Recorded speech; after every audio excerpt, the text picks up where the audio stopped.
warahmatullahi wabarakatuh. Teman-teman semua udah tahu ya, saya Fani dari Desa Roi.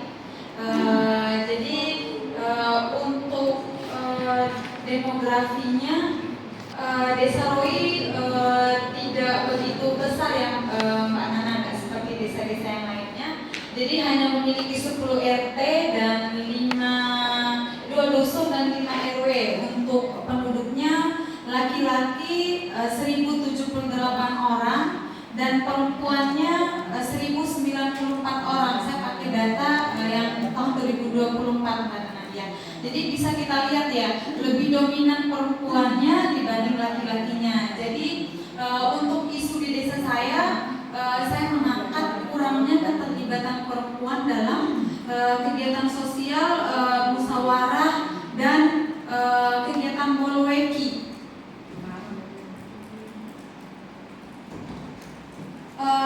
Untuk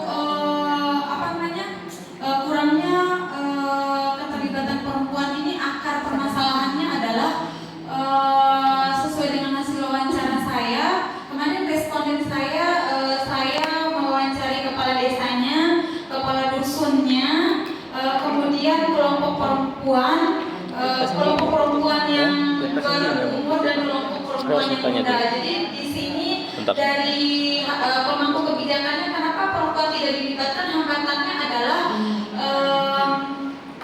yang pertama, mereka menganggap bahwa perempuan itu tidak seharusnya terlibat dalam kegiatan musyawarah dalam artian sebagai pengambil kebijakan. Mereka dilibatkan, tetapi hanya sebagai di bagian konsumsi dan lain sebagainya saja, tidak terlibat aktif gitu.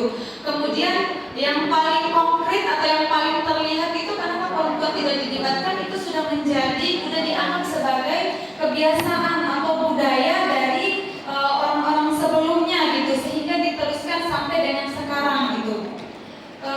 Terus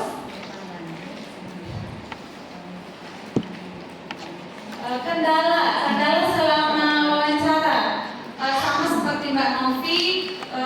Yang pertama cuaca, karena di desa saya untuk curah hujannya itu cukup tinggi juga. Kemudian bertepatan dengan musim tanam kan.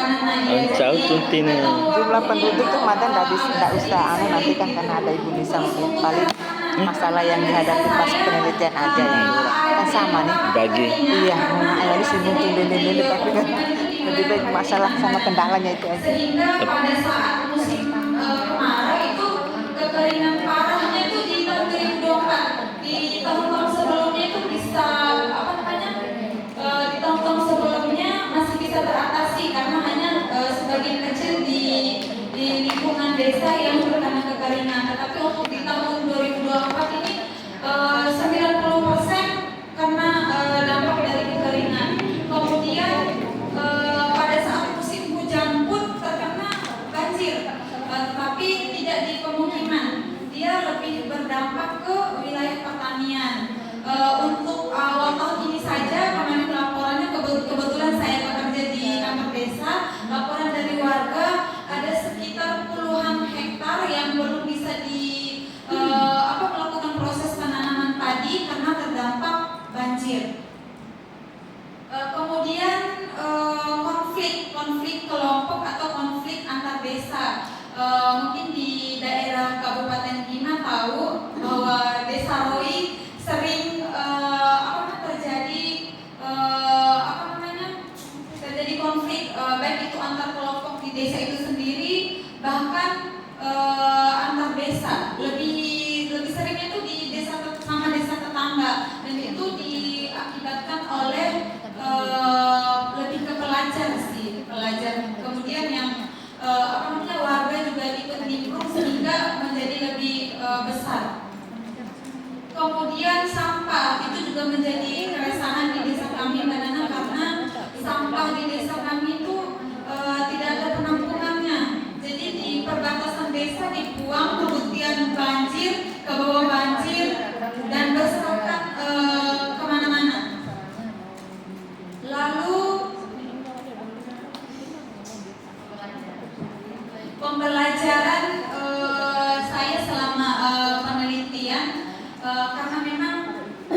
apa namanya, yang berhasil, yang mudah gitu.